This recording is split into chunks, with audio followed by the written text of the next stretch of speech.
Yo tout le monde, comment vous allez? J'espère que vous allez bien. Aujourd'hui on se retrouve pour une nouvelle vidéo. Ça fait plaisir de vous avoir en face à face, ça fait bien un moment, ça fait 1 mois et demi. Et là, quel plaisir. Les amis, aujourd'hui je vais vous parler un peu comme ça à cœur ouvert. Je vais un peu m'exprimer sur pourquoi est-ce que en ce moment c'est comme ça. Pourquoi est-ce qu'en ce moment je ne poste presque plus de contenu sur la plateforme YouTube comparé à avant. Pourquoi est-ce que aujourd'hui je prends moins de plaisir, tout du moins, à poster du contenu qui peut me plaire. Pourquoi est-ce que je réfléchis beaucoup? Parce qu'il faut savoir que je pense beaucoup. Et je pense que c'est énervant parce que d'un côté ça me saoule, ça fait que je me pose tout le temps des questions à savoir est-ce que je devrais faire ça, est-ce que je devrais faire un tel, est-ce que je devrais faire ceci, et d'un autre côté ça me ralentit et ça me permet pas d'aboutir à ce que je veux faire ou tout du moins de m'améliorer. Alors je vais vous expliquer certains points. C'est une des vidéos sur laquelle je vais m'ouvrir le plus et je vais expliquer des choses pour que vous compreniez et que ça soit efficace, que ça soit clair, net et concis. Bien évidemment les gars, je vais vous demander de rester jusqu'à la fin de cette vidéo pour pouvoir vous expliquer efficacement tout ce qui se passe et que vous compreniez vraiment clairement, que vous ayez les tenants et les aboutissants. Donc vraiment n'hésitez pas à rester jusqu'à la fin de la vidéo, même je vous le conseille, ça sera plus simple pour vous et ça sera plus compréhensible. Bien évidemment, avant que la vidéo commence, n'hésitez pas à liker, commenter et partager cette vidéo, ça me ferait hyper plaisir. Et surtout vous abonner à la chaîne YouTube, comme d'habitude, vous connaissez la chanson, ça régale, ça soutient et puis surtout ça permet de tout le temps upgrade. Et bien évidemment de créer une plus grande communauté, c'est-à-dire si tu t'abonnes, tu connais, la communauté s'agrandit. Donc chaque personne qui fait ça, ça l'agrandit de plus en plus. Voilà, je pense que c'est une raison valable. Alors bon, voilà, je vais vous expliquer l'essentiel et les raisons pour lesquelles, comme je vous l'ai dit, je ne suis pas trop actif sur la plateforme YouTube et pourquoi est-ce que j'ai un peu du mal à poster du contenu sur cette plateforme. On va commencer par le début. Bien évidemment, vous le savez, je suis quelqu'un qui aime beaucoup me développer et qui est très perfectionniste, mais aussi notamment qui est très inspiré et très polyvalent dans ce que je peux faire. C'est-à-dire que quand je fais quelque chose, j'aime pas qu'on me situe dans une certaine catégorie de choses. Donc tout du moins, dans un domaine que j'entreprends, j'aimerais bien l'entreprendre hyper bien, mais que on me voit comme quelqu'un qui entreprend plusieurs domaines efficacement. J'aimerais pouvoir m'investir dans un domaine sans pour autant être associé qu'à ce domaine-là. Je sais pas si vous voyez ce que je veux dire, mais en gros, j'ai pas envie d'être mis dans une case. J'ai envie que quand on dise que je partage une passion, que je le fais avec plaisir, mais qu'il n'y a pas évidemment que cette passion-là que je partage. Je sais que souvent les personnes sont très habituées à voir une personne se lancer que dans un certain domaine et que du coup, le fait que cette personne-là va s'échapper dans un autre domaine, ça peut être compliqué à voir ou tout du moins, l'habitude va être moins prise. Je sais pas si vous voyez ce que je veux dire, mais les gens ils vont pas trop prendre l'habitude, ils vont pas être habitués en fait. Et moi je suis quelqu'un, j'ai toujours baigné dedans, vous le savez, je fais de la musique des fois par plaisir et je fais notamment aussi la danse et bien évidemment je crée du contenu sur la plateforme YouTube et dernièrement depuis pas longtemps je me suis développé dans quelque chose qui est la photographie. Bien évidemment avant de me lancer c'est quelque chose que je me suis dit bon en vrai est-ce que ça vaut le coup ou pas, mais en vrai je me suis pas plus posé de questions que ça parce que je suis quelqu'un qui est très spontané. Vous le savez, des fois j'ai envie de faire quelque chose et quand j'ai envie de le faire, je le fais sur le tas. Je ne cherche pas à réfléchir est-ce que ça va marcher, est-ce que je vais vraiment kiffer, je le fais juste parce que ça m'intéresse. Bien évidemment, au début d'année, je vous avais dit que je serais très motivé à faire des vidéos et c'est la raison pour laquelle j'avais repris les vidéos tous les 5 jours au début de mois et au début d'année. Mais en fait, que après, ça n'a pas abouti. Pourquoi? Parce que je suis quelqu'un qui procrastine beaucoup et qui, sur le moment, fait beaucoup de choses parce qu'il est très spontané, mais qui, au bout d'un moment, peut lâcher l'affaire. Alors, c'est une qualité, mais d'un autre côté, c'est un défaut aussi. Parce que le problème dans ça, c'est que quand tu veux être trop spontané, tu fais les choses sur le coup, mais que tu risques aussi de vouloir faire autre chose ou d'autres choses qui vont t'emmener autre part et ça va pas te permettre d'aboutir jusqu'à la fin. En fait, comme je suis polyvalent, comme je vous l'ai dit dans la dernière vidéo où je me lançais pas mal sur TikTok et que j'allais me lancer sur Twitch, les live Twitch, j'ai même pas encore commencé. C'est-à-dire que je me suis dit je vais commencer à partir de maintenant, mais en fait, je l'ai toujours pas fait. Et c'est un truc que j'avais dit depuis la dernière vidéo qui date d'il y a 1 mois et demi. Et depuis 1 mois et demi, j'ai pas fait de live Twitch. J'ai fait que des lives TikTok et je me suis investi que dans TikTok. C'est quelque chose, avant de faire quelque chose, il faut réfléchir bien, est-ce que c'est efficace ou pas, et comme je vous l'ai dit, je suis très spontané, donc je fais les choses sur le tas. Mais le problème, c'est que si tu t'organises pas un minimum, c'est-à-dire prendre du recul sur la situation et te dire, tiens, ça va se faire comme ça, et tu prends pas le temps de t'organiser, si tu fonces comme ça tête baissée, même si tu te lances, ça risque pas d'être aussi efficace. Maintenant, je vais vous expliquer pourquoi est-ce que je me pose beaucoup de questions. En fait, je suis quelqu'un qui... Très souvent, j'ai tendance à raisonner et à me remettre en question sur ma personne et sur ce que je peux proposer. En fait, je suis quelqu'un qui prend pas mal de recul et qui se pose beaucoup de questions sur lui-même et ce qu'il peut faire même et ce qu'il peut partager. Et c'est quelque chose où c'est bien si tu te poses des questions très souvent, ok, c'est pas de souci, ça veut dire que tu cherches toujours à bien faire ou que tout du moins tu essaies d'analyser ce qu'il y a autour pour savoir si c'est cool et que c'est bien. Mais d'un autre côté, il faut pas trop aller à l'extrême, c'est-à-dire trop réfléchir. Et moi, je suis quelqu'un, je réfléchis beaucoup. C'est-à-dire que je suis dans une période où en ce moment, je me suis dit, en vrai, est-ce que c'est la déprime ou pas? Est-ce que je me sens bien? Et en fait, ça m'a fait rentrer dans un truc où à l'intérieur, je suis un peu déprimé. Sauf que ça, je le ressens pas habituellement. C'est-à-dire que les autres fois où j'avais l'impression d'être déprimé, je l'étais pas vraiment. Mais dernièrement, c'est quelque chose que je vis, même ne serait-ce qu'en dehors des réseaux sociaux, dans la vie réelle, ou même ne serait-ce que quand je discute avec des gens, tout ça, je me rends compte que c'est quelque chose dans lequel je suis plongé en ce moment. Mais je suis pas plongé complètement, c'est-à-dire je suis pas dans une déprime extrême ou dans une grosse déprime. Je suis plutôt dans un moment où juste je raisonne et je cogite tellement beaucoup que je peux parfois me rabaisser ou parfois me sentir pas bien, et du coup ça fait que ça me permet pas de me développer sur plein de choses et même sur moi-même. Sauf que d'un côté ça me permet aussi de savoir où sont mes problèmes et où sont les trucs à améliorer. Mais comme je l'ai dit, il faut pas trop être à l'extrême, et c'est comment je fonctionne. Alors évidemment, maintenant, avant de faire cette vidéo, je me suis posé la question de savoir de quoi j'allais parler et comment j'allais le faire passer comme message. Et si aujourd'hui j'arrive à vous en parler, c'est que en ce moment ça va un peu et que ça passe au fur et à mesure, mais que je le suis encore un petit peu, mais que je m'en sors un tout petit peu. Et j'ai remarqué un truc, c'est qu'il faut pas que je me repose sur mes lauriers ou que je m'apitoie sur mon sort, parce que la vie de tout le monde peut être compliquée en fait, et qu'il y a des gens qui vivent des choses à leur échelle. Alors oui, dans ta vie, tu peux avoir peut-être plus de problèmes que les autres sans le savoir, ou peut-être que tu peux être plus dans un monde qui est injuste envers toi que les autres, mais ça changerait en fait qu'il faut pas juste s'apitoyer sur son sort, et je pense qu'il faut le prendre comme une force. Ça, je l'avais pas trop compris, et je l'ai compris dernièrement.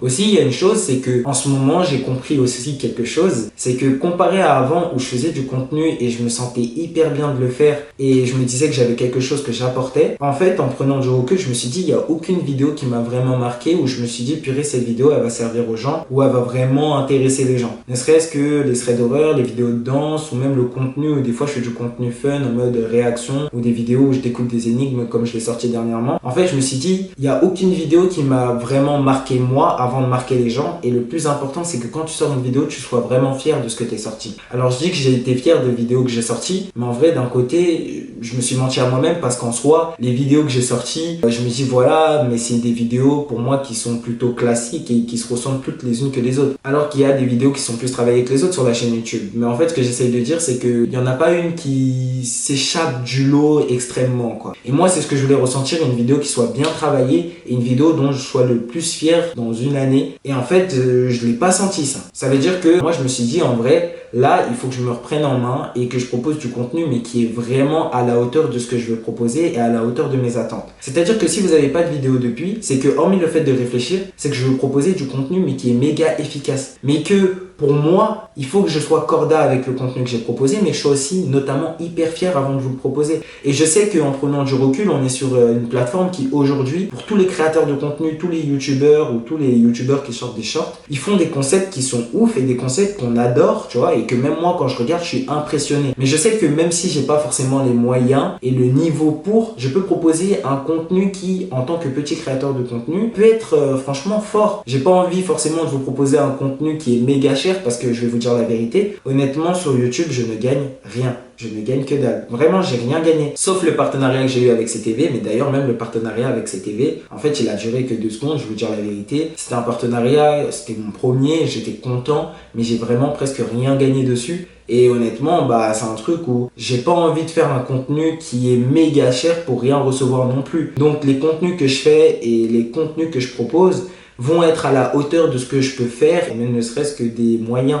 que j'ai. Alors évidemment, c'est quelque chose où j'ai reçu pas mal de demandes de partenariat, mais c'est même ça, j'ai eu du mal à gérer. Ça veut dire que je suis passé à côté de plusieurs partenariats et j'ai mis tellement de temps à répondre que du coup j'ai pas eu de réponse retour, ou que j'ai eu des problèmes pour pouvoir télécharger les contrats, tout ça. Et ça aussi, ça m'a déprimé, parce qu'en soi, quand j'ai envie de faire un projet qui coûte de l'argent, j'ai pas envie de mettre tout mon argent dedans, sachant qu'il y a des vidéos qui vont coûter cher, ou que les moyens pour faire le montage ou les moyens pour proposer pas mal de contenu à l'intérieur de la vidéo, ça va coûter de l'argent. Si j'ai pas les moyens pour, c'est vrai que même si je prends de ma poche, en fait je serai pas forcément rentable. Je cherche pas forcément à gagner de l'argent derrière ça, c'est une passion que je développe et c'est quelque chose que j'aime bien partager. Mais vous le savez, c'est pas non plus du bénévolat, dans le sens où c'est quelque chose que je travaille. Ça reste quand même dans l'ordre de quelque chose qui, même si c'est une passion, la vidéo que je vais vous proposer, il faut qu'elle soit efficace, mais il faut qu'aussi elle soit travaillée. Et aujourd'hui, je suis dans un domaine où je me rends compte que, en fait, si t'as pas forcément d'argent, bah en fait les vidéos que tu veux réaliser, si elles sont à la hauteur de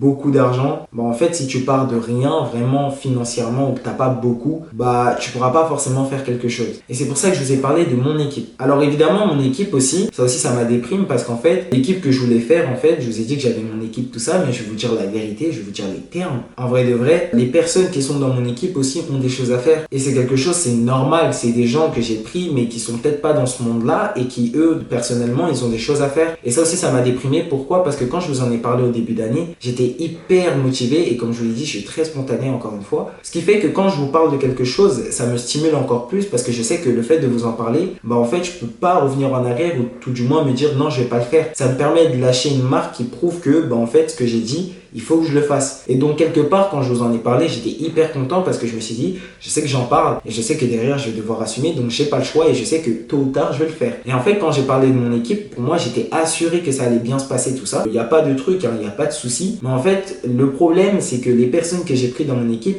peuvent m'aider dans ça, mais ils sont pas dans ce monde-là pour pouvoir être à fond dedans à 100%. Ils ont leur truc personnel, ils sont dans le monde du travail, il y en a d'autres aussi, ils travaillent pour d'autres et c'est quelque chose où on peut pas se plonger complètement, où ils vont tous être à ma merci complètement. Surtout que c'est quelque chose où je dois gérer aussi et je me suis dit, tiens, il faut que je les paye même si c'est forcément des proches que j'ai mis dans mon équipe. L'argent, comme je vous ai dit, il faut que ça soit rentable. Donc il faut que je me sente de les payer aussi. Et si j'ai pas les moyens pour les payer et en même temps pour payer les vidéos, ça coûte de l'argent, c'est pas gratuit, tu peux pas tout gérer et il te faut une équipe de gérants pour pouvoir gérer tout ça, tu vois. J'ai pris ça trop à la légère. Donc on va dire que j'ai parlé trop vite et même ça m'a déprimé parce que même mes proches que j'ai voulu mettre dans mon équipe m'ont dit qu'ils étaient chauds, mais en fait c'est un truc où eux-mêmes ils m'ont dit que c'était un peu compliqué pour eux parce qu'ils avaient des choses personnellement à faire et qu'ils étaient pas forcément dans ce monde-là pour y accorder 100% de leur attention et de leur temps. Donc tout ça m'a déprimé et je me suis dit quoi? Je me suis dit il faut que je me reprenne en main et que j'arrête d'être flemmard. J'ai d'autres choses. Et même quand on m'en a parlé, on m'a dit que bah en fait vaut mieux profiter de l'instant présent et faire ce qu'on peut faire au maximum. C'est pourquoi je vous ai réservé du contenu qui est très important et qui est très conséquent pour moi à mes yeux. Je dirais pas que ça sera forcément les contenus qui vont arriver seront forcément les contenus qui vont peut-être plaire à tout le monde, mais c'est du contenu qui va être méga pro. C'est-à-dire que même ne serait-ce que le micro de ma caméra que je n'ai toujours pas, mais que je vais prendre prochainement, ça aussi ça coûte pas mal d'argent et bien évidemment ça me dérange absolument pas et ça me met pas mal puisque je sais que ça va améliorer la vidéo et que ça va avoir une différence de fou malade. Ça va déjà upgrade les vidéos. Le contenu que je veux proposer va être 2 fois plus professionnel que ce que je vous ai proposé juste avant. C'est-à-dire les vidéos où vous m'avez plus vu dans ma chambre, bah cette fois-ci je serai plus souvent dehors dans des salles ou dans des grandes salles où je ferai des vidéos. Bah je vais y consacrer tout mon temps et tout mon cœur dedans. Voici pourquoi en fait j'ai un peu de mal et pour terminer je vais vous expliquer pourquoi en fait j'ai quelque chose qui me fait dire que bah en fait le contenu m'a un peu lassé. C'est pas que ça m'a lassé de faire du contenu et de vous le proposer parce qu'en soi ça a été quelque chose dans lequel j'ai baigné. Ça fait depuis 2017 que je fais du contenu sur cette chaîne YouTube et ça a toujours été un plaisir de faire du contenu, de voir le résultat, de voir que ça s'améliore, même si je dis que entre les uns les autres le contenu il y en a pas un qui s'échappe de l'autre. Au niveau de la différence et de la maturité et même ne serait-ce que du upgrade des vidéos, il y a quand même des différences, ça se voit l'amélioration et on voit la maturité de ma personne et même ne serait-ce que du contenu que je peux proposer. Ça se voit clairement. Maintenant, ce qui m'a vraiment mis un peu mal, dans le sens où je me suis dit, j'ai l'impression de faire du contenu pour le faire, c'est que je cherche quelque part à avoir des réponses et à avoir des retours, forcément des vidéos, savoir si les vidéos vous plaisent, savoir si les vidéos sont bien et tout ça. Et je remarque qu'aujourd'hui en tant que petit créateur de contenu, la visibilité sur la plateforme YouTube, elle fonctionne d'une manière. L'algorithme met en avant bien évidemment les gros créateurs ou les créateurs qui proposent du contenu de fou malade, mais évidemment du contenu avec les concepts. Mais moi, je suis quelqu'un, j'ai remarqué que je n'ai pas vraiment fait de concept depuis, ou tout du moins de concept original ou de concept qui demande beaucoup de travail ou un minimum de taf et de travail acharné, tu vois. Et en fait, ça m'a un peu déprimé le fait de savoir qu'en tant que petit créateur de contenu, hormis le fait que l'on soit obligé d'avoir une niche, tout ça, et ben en fait, ce qui pèse le plus, c'est le fait de savoir que, en tant que petit créateur de contenu, si tu veux créer du contenu qui va avoir de la visibilité, il faut proposer des concepts qui vont intéresser les gens. Et comme j'en proposais pas, bah ça m'a mis mal. Sauf qu'aujourd'hui, j'ai compris une chose, c'est que il faut que je m'y mette davantage, que je m'y mette 2 fois plus, et que je sois juste motivé et que j'y aille jusqu'au bout et que j'essaye pas de procrastiner, c'est-à-dire remettre à demain. Et en plus de ça, parler mais pour rien dire. Voici pourquoi j'ai décidé aujourd'hui, à partir de maintenant, je vous le dis, de proposer du contenu, peut-être pas tous les 5 jours, mais comme je l'avais dit au début de l'année dernière, c'est-à-dire tous les vendredis, ça c'est minimum. Après je vais essayer de vous proposer du contenu tous les 5 jours, mais ça c'est pas dit. Mais en tout cas c'est sûr qu'il y aura une vidéo tous les vendredis et ça c'est sûr. Donc voilà, c'était important pour moi les gars de vous dire pourquoi est-ce qu'en ce moment je postais pas de contenu, pourquoi est-ce qu'en ce moment j'étais pas trop présent, mais je suis plus présent sur TikTok. D'ailleurs n'hésitez pas à aller sur mon compte TikTok. Je fais pas mal de TikTok, genre presque tous les jours, donc j'essaie d'être actif. Et bien évidemment, je vais essayer de modifier le contenu parce que souvent c'est de la danse que je propose, d'ailleurs tout le temps. Donc là, je vais essayer de différencier ça et de mettre autre chose pour que ça soit polyvalent, comme sur YouTube. Donc voilà les amis, cet aspect TikTok, Twitch et YouTube, je vais essayer de m'y investir beaucoup plus et essayer de m'organiser et gérer un planning surtout. Bon les amis, c'était un plaisir de vous avoir expliqué tout ce que j'avais sur le cœur. Voilà, donc pour moi c'était important. C'est l'une des premières fois que je me livre comme ça et sérieusement où j'essaie de gérer mes mots et de faire en sorte que ça soit clair, net et concis. Mais voilà, pour moi c'était important de vous expliquer et comme ça vous allez mieux comprendre et même pour les personnes qui veulent se lancer ou qui ont les mêmes problèmes que moi, comme ça vous comprenez un peu comment faut gérer ça ou tout du moins que vous n'êtes pas les seuls quoi. Donc voilà, je vous le dis. Je vous ai expliqué, c'était un plaisir. Si vous avez d'autres questions, n'hésitez pas à commenter, à poser vos questions, surtout venir voir en DM, Instagram ou Snap. Tout est dans la description. Donc voilà les amis, sur ce, je vous fais des bisous. Je vous dis prenez soin de vous, prenez soin de votre famille comme d'habitude. Ne restez pas seul, c'est dangereux comme dirait Amine. Sur ce, je vous dis à très vite les gars. Prenez soin de vous. C'est ciao.